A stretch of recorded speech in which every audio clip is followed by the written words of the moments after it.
Bienvenue dans cette nouvelle édition du QG News. Au sommaire de l'actualité, la liste des partis et regroupements politiques officiellement reconnus a été publiée en République démocratique du Congo.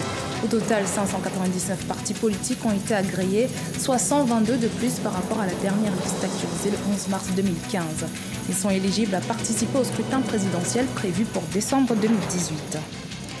La campagne pour la présidence de la CGM s'achève bientôt. Le 22 mai, Myriam Ben Salah Chakroun cédera sa place à l'un des deux prétendants déclarés depuis le 16 avril, après 6 années passées à la tête du patronat marocain. L'un de ses prétendants est Salah Eddine Mezouar, qui a pour principale vision de développer les entreprises marocaines sur le continent. Et puis le 15e tour cycliste du Bénin s'est clôturé ce dimanche 13 mai à Cotonou. Le Burkinabé Salifou Yarbanga est sorti grand vainqueur de cette édition 2018. 599 partis politiques et regroupements vont participer au scrutin du 23 décembre 2018 en République démocratique du Congo. Plusieurs partis dédoublés sont retenus, c'est le cas de l'Union pour la démocratie et le Progrès social, dont 4 ailes vont participer au scrutin.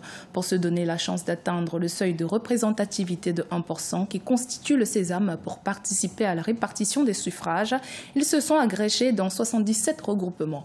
Les précisions dans ce reportage de notre correspondant Jacques Amboka. En République démocratique du Congo, 599 partis politiques et regroupements ont été retenus pour les prochaines élections prévues le 23 décembre 2018. Sur cette liste publiée dans le journal officiel, l'on enregistre 77 regroupements politiques. Si cette multitude de formations politiques est une expression démocratique, il n'en est pas moins que les règles plus rigides doivent être observées à la création des partis politiques. Ça signifie qu'il y a une grande explosion de liberté démocratique en termes d'associations et de partis. Mais je pense qu'en tant qu'homme politique, il est important que ce nombre soit réduit quand même. Nous avons tenté l'expérience au sein de la majorité présidentielle par les regroupements électoraux. Je pense qu'au niveau de la nation, nous devrions tenter cette expérience après les élections. Sur cette liste transmise à la Commission électorale nationale indépendante par le ministère de l'Intérieur, on enregistre 4 fractions de l'UDPS. Selon les observateurs, les recommandations sur les dédoublements de partis politiques faites par le Conseil national de suivi de l'accord n'ont pas été respectées. Par ailleurs, ensemble, la plateforme de Moïse Katumbi ne se retrouve pas sur cette liste. La plateforme Ensemble n'a pas été déposée par nous auprès du ministère de l'Intérieur, dans la mesure où nous avons souhaité avoir plusieurs regroupements politiques.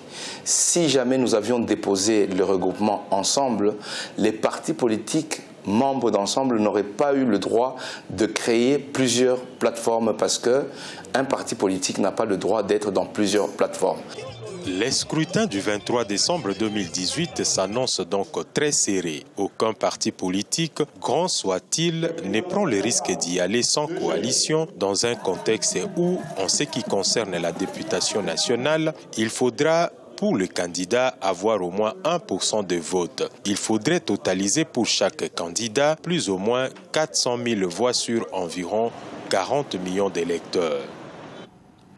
Dans l'actualité également, opposition et société civile font front commun contre le gouvernement au Niger.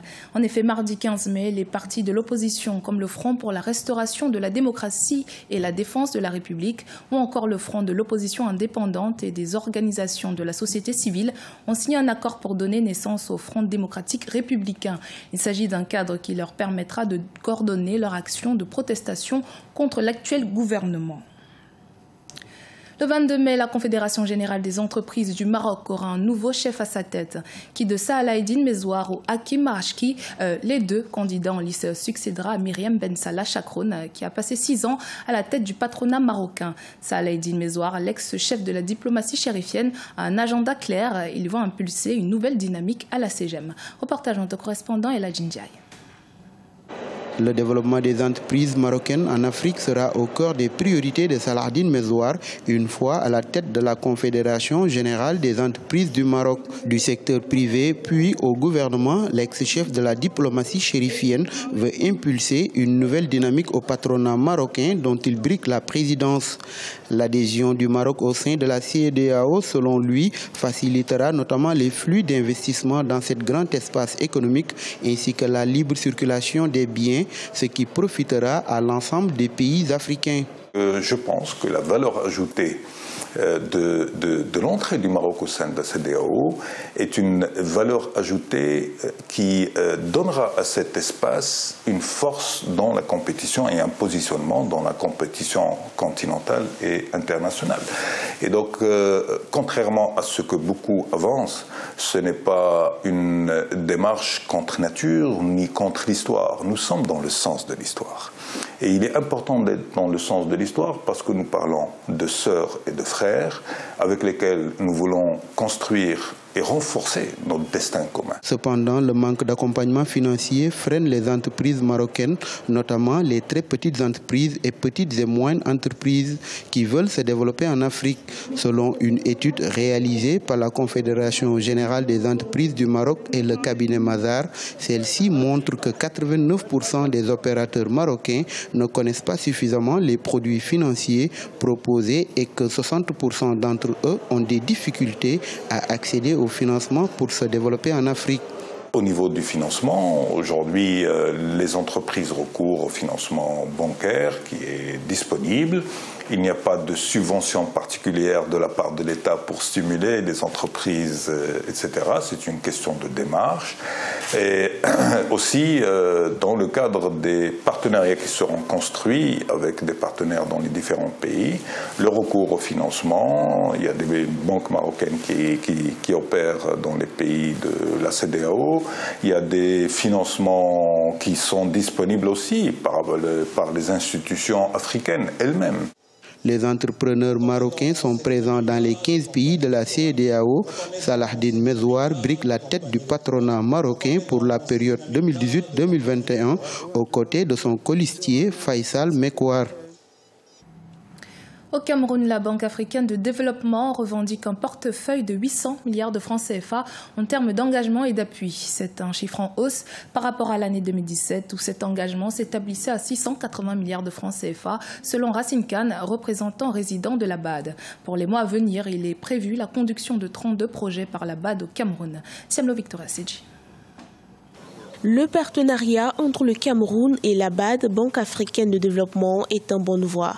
C'est ce qui ressort des échanges entre le directeur général du Bureau de développement et de prestation de services de la BAD pour l'Afrique centrale, Ousmane Doré, et le ministre des Finances camerounais, Louis-Paul Moutazé. Le portefeuille de la Banque africaine de développement au Cameroun a en effet atteint environ 800 milliards de francs CFA. Ces investissements-là sont des investissements importants parce que la BAD nous accorde des prêts qui sont des prêts concessionnels, c'est-à-dire qui sont des prêts qui ne pèsent pas beaucoup sur le budget du Cameroun parce que dans le cadre des infrastructures que le Cameroun, dans le cadre des grands projets que le Cameroun a mis en place, le Cameroun a eu beaucoup de difficultés et le Cameroun s'est retrouvé en train de se lancer dans des prêts non concessionnels, ce qui aujourd'hui est en train de créer beaucoup de problèmes dans le budget de l'État du Cameroun. En 4 ans, les concours de la Banque africaine de développement en faveur du Cameroun ont quadruplé. En avril 2017, l'institution bancaire panafricaine s'est engagée et a appuyé le Cameroun à hauteur de 680 milliards de francs CFA. La Banque africaine de développement est un bon partenaire et il serait souhaitable qu'elle puisse agir davantage parce que à la date d'aujourd'hui, le Cameroun, quand il a commencé l'investissement dans ces projets, a un peu mal démarré, si je puis m'exprimer ainsi, dans la mesure où nous avons commencé des projets, commencé par investir avec précipitation sur des projets qui n'étaient pas matures, ce qui fait que beaucoup de ces financements ont été mis dans des projets qui aujourd'hui ne sont pas mis en service. Parce que au départ, les projets n'étaient pas matures. Aujourd'hui, l'expérience de la réalisation de grands projets font que d'autres financements pourraient être mieux utilisés que les premiers financements. Pour 2018, il est prévu la conduction de 32 projets par la Banque africaine de développement. Depuis juin 2014, le Cameroun est habilité à emprunter au niveau de tous les guichets de la BAD.